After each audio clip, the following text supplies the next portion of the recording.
नमस्कार दोस्तों, मैं रितेश गोस्वामी आपका बहुत बहुत स्वागत करता हूं आपके अपने YouTube channel study with Goswami में। दोस्तों, आज हम इंडियन ज्योग्राफी कवर करने वाले हैं। इंडियन ज्योग्राफी का हमारा पहला लेक्चर होगा। इंडियन ज्योग्राफी में सबसे पहले हम देखेंगे भारत की अवस्थिति। हमारे भारत की अवस्थिति क्या है।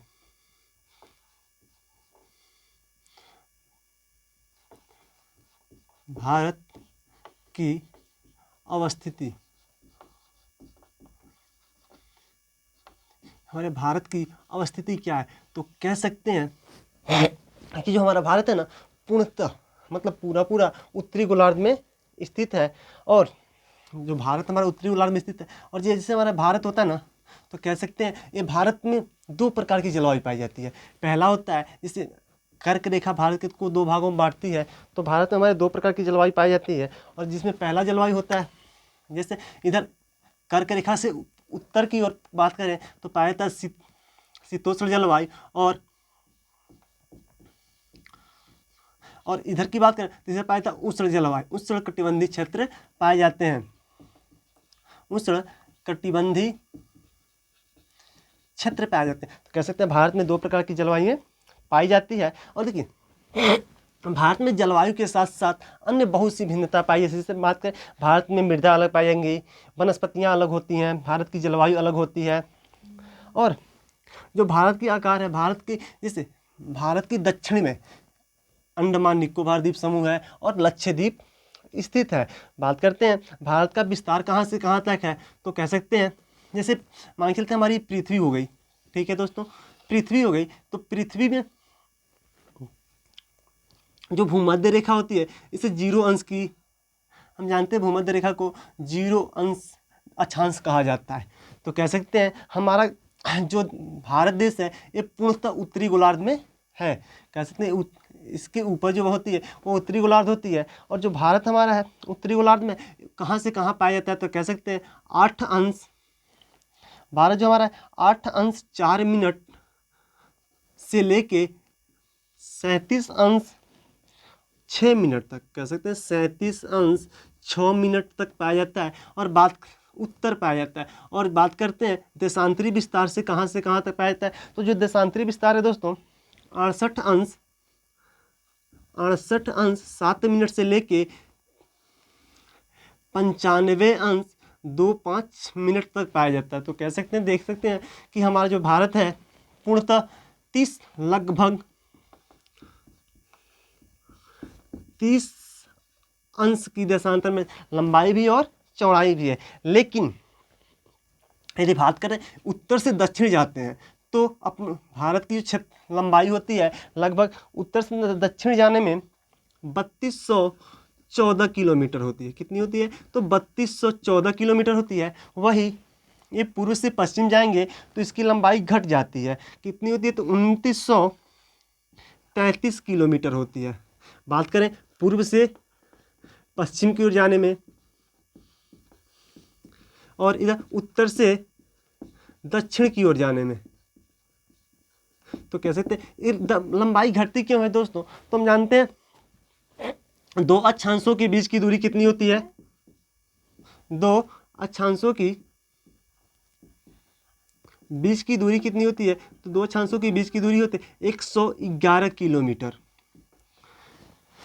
ये दूरी और दो देशांतरों के बीच की भी दूरी सेम होती है। जैसे हम ध्रुवों पे जाते हैं तो ध्रुवों पे जाने पे देशांतरों की दूरी क्या होती है, घटने लगती है। जैसे जैसे ध्रुव पे बढ़ते जाते हैं तो ध्रुव पे बढ़ने के साथ साथ देशांतरों की दूरी घटने लगती है। इसी कारण ये दूरी क्या होती है, घटती और बढ़ती रहती है। बात करते हैं भारत की दक्षिणी भाग में फैलाव कहाँ तक है, तो कह सकते हैं भारत ही से है ना दोस्तों, तो भारत का दक्षिणी भाग में फैलाव 6 अंश 4-5 मिनट पर अंडमान निकोबार द्वीप समूह के पास एक है जिसे कहते हैं इंदिरा पॉइंट। तो कह सकते हैं भारत का दक्षिणी भाग जो है,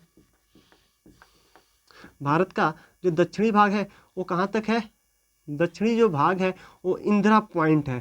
क्या है, इंदिरा पॉइंट है। इंदिरा पॉइंट को एक और नाम से जाना जाता है जिसे कहा जाता है पिग्मेलियन पॉइंट। इंदिरा पॉइंट या पिग्मेलियन पॉइंट कहा जाता है, पिग्मेलियन पॉइंट कहा जाता है, ठीक है। ठीक। अब अगला आता है कि जो भारत की विस्तार है, कहाँ से कहाँ तक भारत फैला हुआ है। तो भारत में जो मानक समय रेखा होती है, तो जो भारत की मानक समय रेखा होती है दोस्तों, ये 82.30 की जैसे मान चलते हैं भारत हमारा हो गया, तो इससे भारत हो गया ना, तो भारत में 82 नंबर की जो अक्षांश है, 82.30 की नंबर की जो अक्षांश है, इसी अक्षांश को भारत की मानक समय रेखा कहते हैं। तो कह सकते हैं भारत की जो मानक समय रेखा है, भारत की मानक समय रेखा कितना है, तो 82.30 है, जो कहाँ से निकलती है, तो यह यूपी के, कह सकते हैं यूपी के मिर्जापुर शहर से होके जाती है। मिर्जापुर शहर से होके, कह सकते हैं जो भारत की शहर है, ये मिर्जापुर से होके जाती है। अब मानते हैं जो अंतर्राष्ट्रीय समय रेखा होती है वो 0 अंश की होती है। अंतर्राष्ट्रीय जो होती है वो 0 अंश की होती है, जो कि ग्रीनविच सिटी से, इंग्लैंड के ग्रीनविच सिटी से होके निकलती है, इसलिए इसे ग्रीनविच लाइन भी कहा जाता है। जो भारत की मानक समय रेखा होती है किन किन राज्यों से होके जाती है, तो या उत्तर प्रदेश, मध्य प्रदेश, उड़ीसा, आंध्र प्रदेश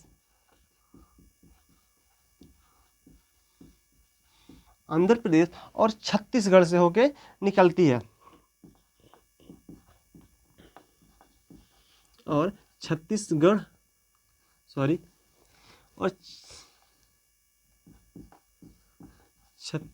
से होके क्या होती है, निकलती है। तो कह सकते हैं इन 5 राज्यों से भारत की मानक समय रेखा होके निकलती है।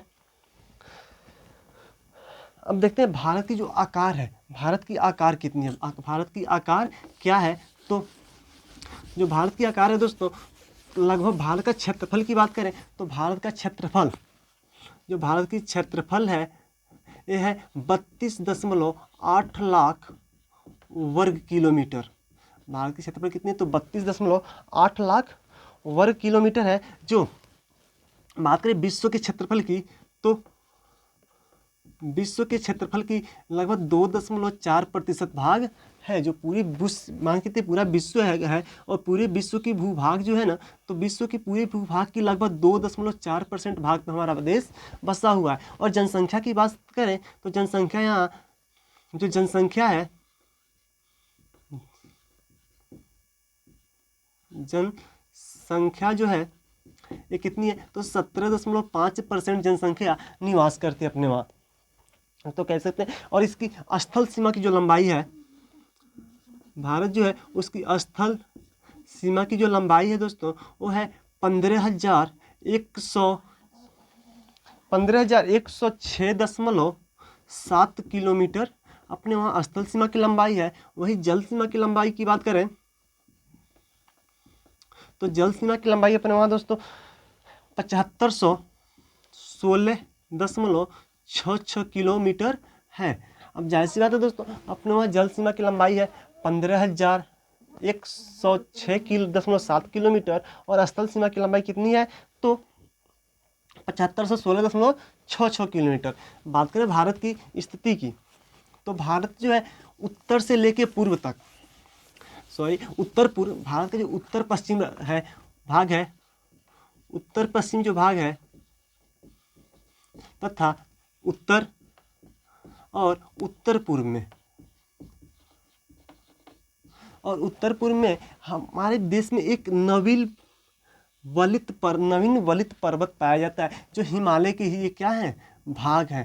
कह सकते हैं नवीन वलित पर्वत उत्तरी भारत और उत्तर पश्चिम और उत्तर पूर्व भारत में क्या होते हैं, पाए जाते हैं।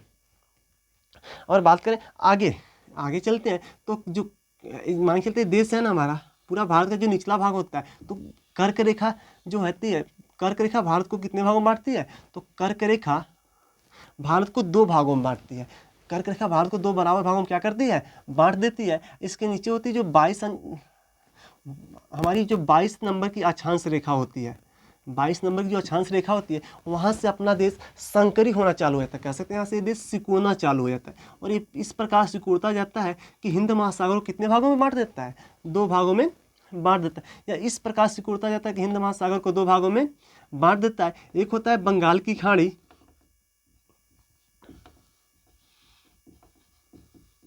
और दूसरी होती है अरब सागर।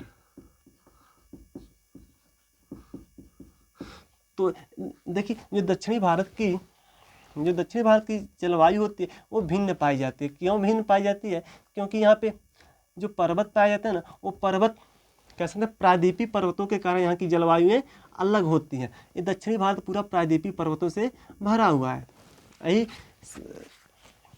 अब देखते हैं दोस्तों कि कर्क रेखा भारत के किन किन राज्यों से होकर गुजरती है। तो जो कर्क रेखा है दोस्तों, कर्क रेखा भारत के 8 राज्यों से होकर गुजरती है। वो राज्य कौन कौन है? तो देखते हैं, मिजोरम, त्रिपुरा, पश्चिमी बंगाल,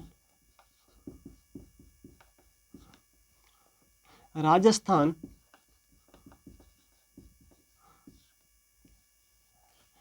गुजरात, मध्य प्रदेश,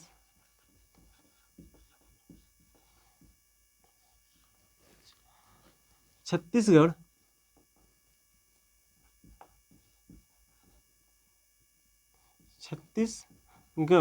और झारखंड।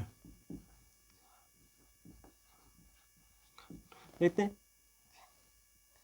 टोटल 8 राज्यों से होके निकलती है। तो इसे याद रखने के लिए एक ट्रिक होता है, जिससे हम कह सकते हैं कि मित्र पर गमछा झार। देखिए दोस्तों, इस ट्रिक से हम कर्क रेखा की पूरी लाइनों को हम याद रख सकते हैं। देखिए, मिजोरम, त्रिपुरा, पश्चिम बंगाल, राजस्थान, गुजरात, मध्य प्रदेश, छत्तीसगढ़ और झारखंड, इन्हीं 8 राज्यों से जो कर्क रेखा होती है क्या होती है? गुजरती है। और कर्क रेखा कितने नंबर की लाइन होती है? तो कह सकते हैं 23 अंश 30 मिनट से क्या होती है? कर्क रेखा 23 अंश 30 मिनट से गुजरती है, जो भारत को 2 भागों में क्या करती है? बांट देती है। जो भारत को 2 भागों में बांट देती है। नेक्स्ट आता है दोस्तों कि जो भारत के पड़ोसी देश कौन कौन से? तो कह सकते हैं भारत के जो कितने पड़ोसी देश हैं, तो भारत के कुल 2 पड़ोसी देश कितने प्रकार के होते हैं? पड़ोसी देश 2 प्रकार के होते हैं। पहला होते जो पड़ोसी होते हैं, भारत के जो पड़ोसी देश हैं वो 2 प्रकार के होते हैं। पहला आता है कौन? कि जिनसे स्थल सीमा लगते हो, स्थल सीमा वाले देश। और दूसरा होता है कि जल सीमा वाले देश, जल सीमा वाले देश।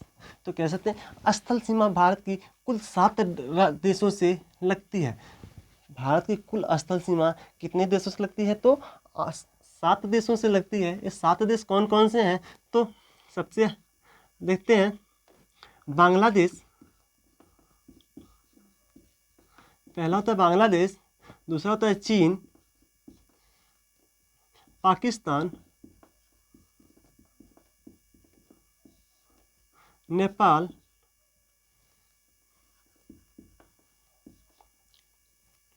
म्यांमार, भूटान और अफगानिस्तान।